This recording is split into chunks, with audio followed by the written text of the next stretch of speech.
Bun here, coming back with the second part of this tutorial for covering this blade using the HVAC aluminum tape. I took and cut it into strips, and this is what you're going to do. Going to get it started a little bit. Excuse me. And what I've been doing is I started in what would be the blade part of it, and I will tell you why as I get this started. The purpose behind that is when this tape gets totally pressed down and you cover it with the next piece and all that stuff, these junction spots where the tape is overlapping will vanish in the blade. Now, the spots that are, oops, that one's a bit crooked, but that's okay. We can fix that the next piece. But what you do is, as you go along and you get stuff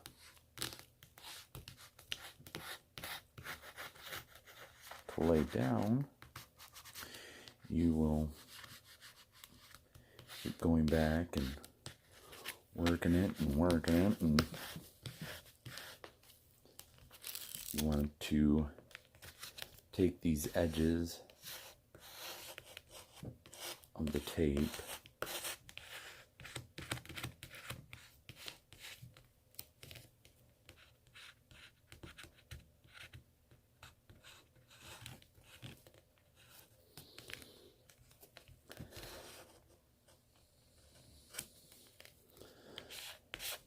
I did do some smaller pieces at the beginning. I cut the tape in shorter strips and thinner strips, and you have a little bit more control, but the problem is that it, number one, will take you forever,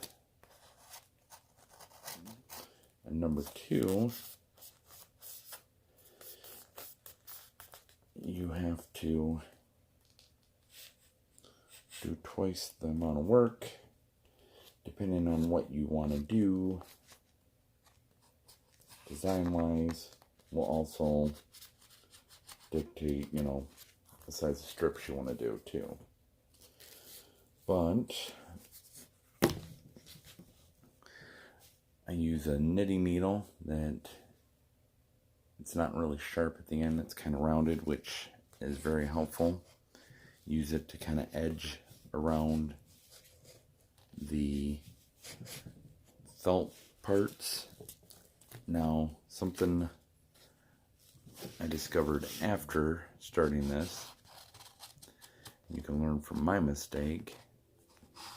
The felt does work, don't get me wrong, but I think if I would have used like foam board or something like that, it would probably have held its shape a little bit better. But I mean, this isn't doing a horrible job, but I wanted to be lazy. I didn't want to go out and get some or try to find some. I probably should have tried to find some, but I did not. So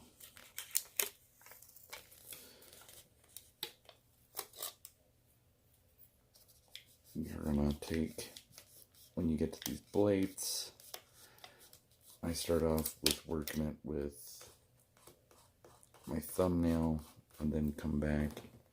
I'll try to show you on the camera, but It's kind of hard to do without me being able to see it real well too. But you want to work it down in these nooks and crannies.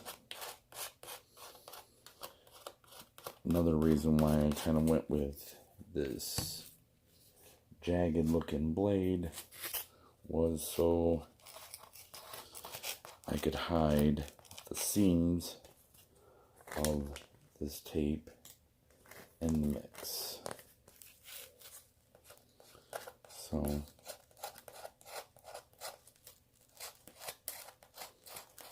just about every single one of the seams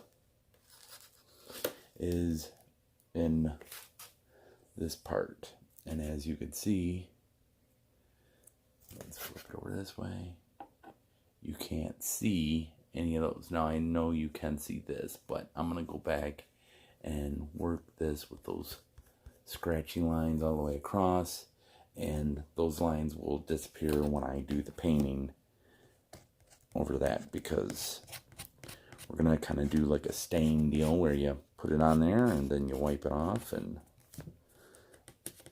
you continue to do that, and the paint will go into those little nooks and crannies and will hide anything and everything. So I'm not super concerned with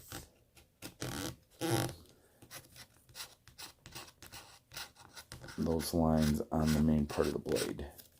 Plus, with this being on stage, it's not going to be something that's going to be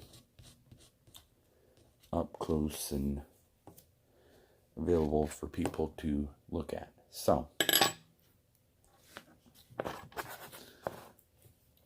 like I said, these will go with paint and more of the scratching right here. Let's see if I can do a little bit of it.